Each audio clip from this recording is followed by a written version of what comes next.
Tessa Bies here from Precocious Paper. Today I have a tutorial for you for one of the new project stacks by DCWV, which are available at Joann's stores. It's this stack here, the flower stack. I'm going to show you how to make this flower right here, and I'm also going to show you how to turn it into something that you can wear and enjoy yourself or give as a gift. So I'm headed to my craft table and I want you to come with me. Bring the stack, scissors, a pencil, and eraser. You're also going to want some adhesive. I'm going to use my hot glue gun, but you could use really whatever adhesive that you would like. And we're going to turn it into a brooch. So you're going to want either a safety pin or a brooch pin. Here we go. So I've already cut out the flower templates and I'm laying them out here so that you can see what they look like all in a row. They're numbered and it tells you exactly how many of each piece you want to cut out. Just a quick tip, save your instructions for future reference, and on the back side use washi tape to attach the template pieces so that the next time you want to make this flower you know exactly where all those pieces are. So the next thing you want to do is trace with a pencil all the templates onto the pattern papers that you want to use, and then of course cut them out. Now this part of the process can be a little tedious, so maybe sit back and watch your favorite TV show while you're doing it, but this is a great option if you don't have a die cut machine or you don't want to have to get it out. The next step is to erase those pencil marks. I would be really bothered if I noticed these later on the final product, so I made sure to take care of all of my pencil lines.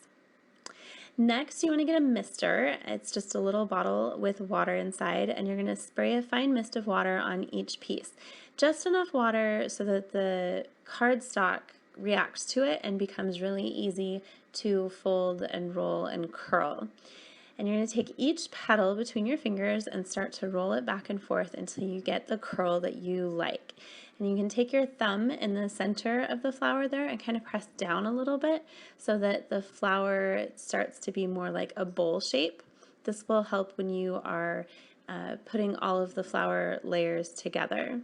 So just curl each petal, work your way around the flower. And what you're going to do is curl every flower like this, set it aside to dry, and when they're all done, they look like this.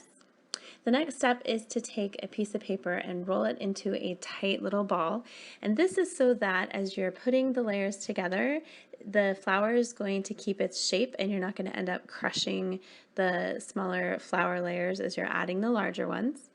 So just take a little bit of hot glue and secure that layer to the next.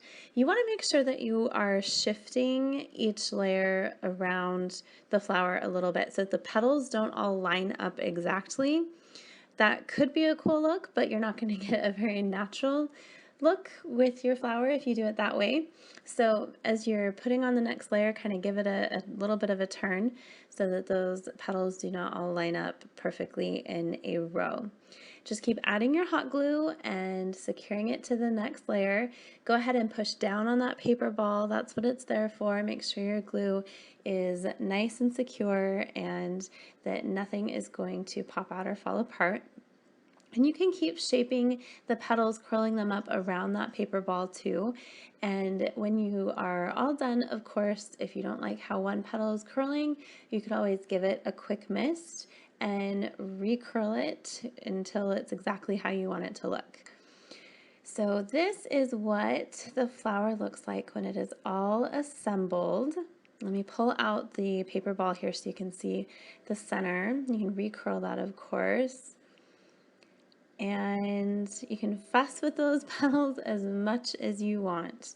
Every flower you make is going to be unique and beautiful in its own way. The next thing we're going to do is add leaves. So I got out some green paper, and there's no leaf template for this flower, but that's okay because I just want to do a very basic leaf shape. And what I love about these pattern papers is that they're double-sided. So one of these leaves will show the A side and the other leaf will show the B side. I'm going to fold each one in half and give it some dimension. And then I'm going to glue the leaves to each other, and then I'm going to glue the leaves to the back side of the flower. I just want to make sure that they're situated in such a way that they're not sticking out too far and that they look really nice with the petals that they are behind. And then it's time to add the brooch pin. So the brooch pin that I'm using is also a hair clip, and the back of it is concave. And so in order to make sure that my glue is really attaching to the flower, I'm putting the paper ball back inside so that I can push down on that with my fingers and make sure that the flower really, really attaches to the clip. So I'm just pushing really hard, making sure that flower makes contact with the glue. You don't want to be wearing this and have it fall apart. And I'm not worried about this crushing the flower at all because it's really just making the flower take its shape a little bit better. And this is what it looks like all done. The last touch is going to be adding a few blue moon beads to the center.